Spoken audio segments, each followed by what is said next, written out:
पण पिल्लई कॉलेज थोडंसं विचित्र आहे. सांगतो, मागच्या वर्षी यांच्या ॲलिग्रियामध्ये एक मुसे जटानी म्हणून एक न्यूड आर्टिस्ट आहे, न्यूड नग्न व्हिडिओ बनवते, एक युट्यूबर आहे, तिला यांनी आमंत्रित केलं होतं. माझा सर्व पालकांना प्रश्न आहे, त्या कॉलेजचे जे प्राध्यापक आहेत त्यांना मला प्रश्न आहे, तुम्ही तुमच्या मुलांना न्यूड व्हिडिओ बघायला द्याल का? पालकांना तर प्रश्न आहेच, पण त्या कॉलेजमध्ये जे प्राचार्य आहेत, त्या कॉलेजचे जे अध्यापक आहेत, त्या सगळ्यांना प्रश्न आहे, तुम्ही तुमच्या मुलांना न्यूड व्हिडिओ बघायला द्याल का? मग ज्यावेळी मुसे जटानीला बोलवलं गेलं, विद्यार्थ्यांनी त्यांना सर्च केलं, त्यावेळी त्यांनी बघितलं की हिचे तर सर्व नग्न व्हिडिओ आहेत. तुमच्या पाल्यांनी, तुमच्या मुलांनी ह्या मुसे जटानीकडून कोणते संस्कार घ्यायचे हो? या संदर्भातलं पत्र आम्ही तिकडचे प्राचार्य आहेत, कोणी जोशी म्हणून, त्यांना दिलं. त्यांना सुद्धा हाच प्रश्न विचारला, तुमची मुलगी सुद्धा इथे शिकते, तिला न्यूड व्हिडिओ बघायला द्याल का तुम्ही?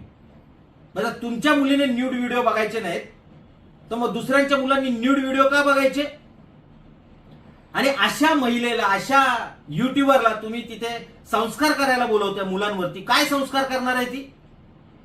दुसरा तो समय रैना नावाचा एक स्टँडअप कॉमेडियन यांनी बोलवला होता मध्यंतरी. काय संस्कार करणार तो? हे कॉलेजची कामं आहेत, स्टँडअप कॉमेडियन बोलवायचे. काय बोलला तो? मी वाक्य लिहून ठेवलेली आहेत त्याची. कोण कोण देखताय? तुमच्या मुलांना विचाराल का घरामध्ये, काय रे अश्लील व्हिडिओ बघतोस का? बघताना दिसला आक्षेप घेता ना तुम्ही. हा कॉलेजमध्ये उभा राहून बोलतोय, कार्यक्रमामध्ये हा कॉमेडियन आहे, हा विचारतोय मुलांना कोण कोण देखताय? कोई फैकल्टी है तो उठ के चले जा. हे तुमच्या मुलांना ऐकायला पाठवता तुम्ही ॲलिग्रियाला? कोई फॅकल्टी आणि ते निर्लज्ज प्राध्यापक, अरे उठून फाटकन कानाखाली पेटवायला पाहिजे बोलल्यावरती तुम्हाला. ही बहिणीची इज्जत काढतोय तुमच्या, तो बहिणीची इज्जत काढतोय. मूर्ख ज्याची अवकात नाही तो समय रैना तुमच्या बहिणीची इज्जत काढतो. आणि प्राध्यापक तुम्ही ऐकून घेता जो शब्द. तिसरी ती बोलवलेली टेरिमिको, मी तुम्हाला व्हिडिओ दाखवतो टेरिमिकोचा.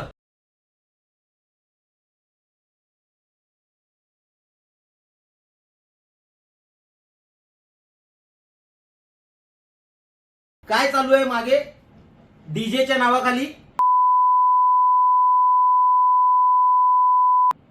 माझ्याकडून ऐकायला वाईट वाटत असेल ना तुम्हाला. मी जाणीवपूर्वक शब्द वापरतोय तो का?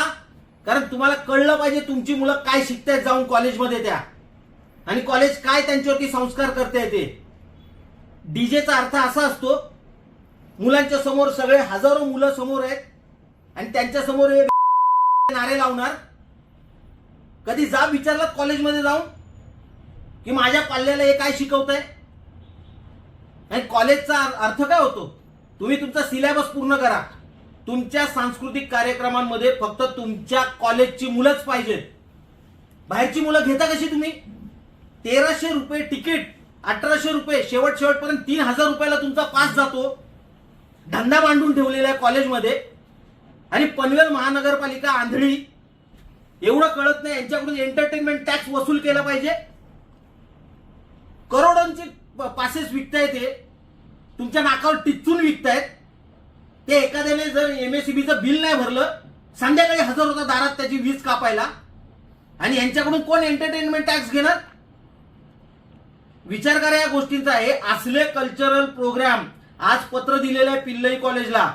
जर अशा पद्धतीने ॲलिग्रिया चालणार असेल तर महाराष्ट्र नवनिर्माण सेना हा कार्यक्रम व्हायला देणार नाही. देश विदेशातील प्रत्येक घडामोडींचे लाईव्ह अपडेट मिळवण्यासाठी आता साम टीव्हीच्या सर्व सोशल मीडिया प्लॅटफॉर्मला लाईक, फॉलो आणि सबस्क्राईब करा. तसंच सर्व नोटिफिकेशनसाठी बेल आयकॉन प्रेस करायला विसरू नका.